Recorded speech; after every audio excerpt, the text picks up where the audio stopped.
AITA for refusing to host Thanksgiving after my sister handed out a family code of conduct contract. 5 years ago, when I moved into my little two-bedroom house, I took on the mantle of hosting the family Thanksgiving. It was a big deal for me, finally having the space and confidence to invite everyone over, cook a massive meal, and watch the chaos unfold. It was never perfect. The turkey didn't always come out on time. Someone inevitably spilled wine on the tablecloth, and political debates occasionally flared up. But that was part of the charm. The imperfections made it feel real, made it feel like us. Fast forward to this year. My sister, Rachel, 29F, has always had a bit of a fixer personality. Growing up, she was the one who made chore charts for the family or tried to mediate sibling fights with conflict resolution techniques she read about in some book. It was endearing when we were kids, but as adults, it can feel overbearing.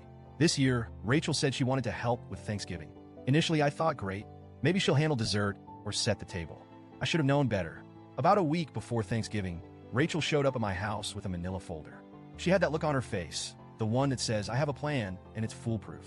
I was in the middle of cleaning the kitchen, prepping for the onslaught of family, and barely glanced at her when she sat down at the table. Hey, I said casually, scrubbing a pan. What's up? I've been thinking, she started, pulling out a neatly typed stack of papers. Thanksgiving is always such a mess. Don't you think it would be nice if we had a little more structure this year? I laughed, assuming she was joking. Rachel, Thanksgiving is supposed to be a mess. That's half the fun. She didn't laugh. Instead, she slid the stack of papers across the table toward me. Just read this. It's a family code of conduct. I think it'll really help things go smoothly. I stared at the papers, dumbfounded. You made a what? A family code of conduct, she repeated, as if it were the most normal thing in the world. It's just some guidelines to keep the day running smoothly. I really think it'll improve our dynamics.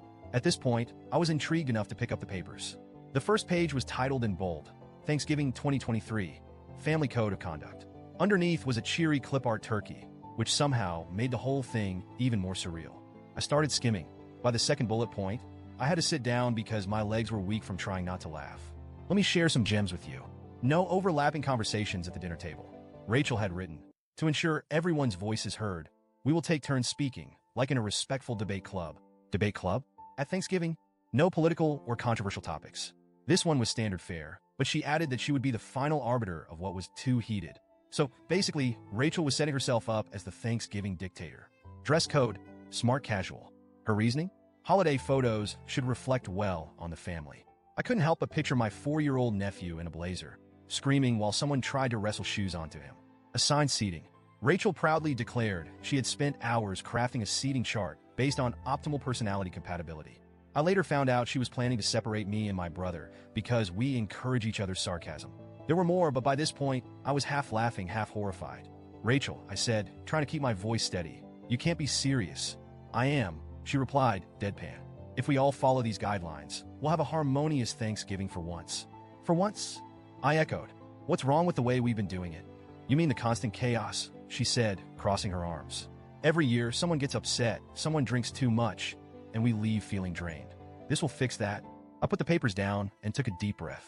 Rachel, I appreciate your effort, but Thanksgiving isn't about perfection. It's about family, chaos, and all. I'm not going to enforce a code of conduct in my house. She looked genuinely offended.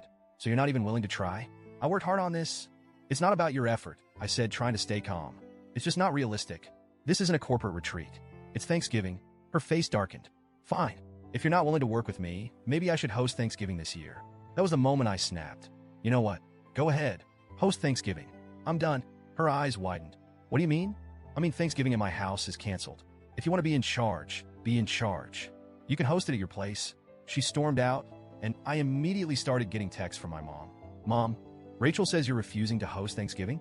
What's going on? I called her to explain, and she sighed heavily. You know how Rachel is. She just wants everyone to get along. Can't you humor her for one day? Humor her? I said. She wants to turn Thanksgiving into some dystopian dinner party with rules and assigned seating.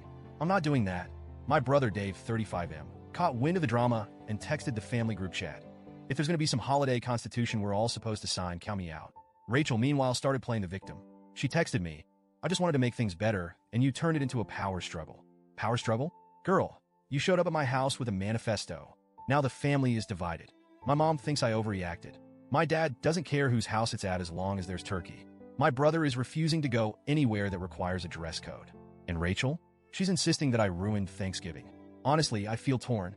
Part of me wonders if I should have just let her take over, rules and all. But another part of me thinks I was right to stand my ground. Thanksgiving isn't supposed to be perfect. It's supposed to be loud, messy, and a little ridiculous, just like our family. For now, Thanksgiving is in limbo.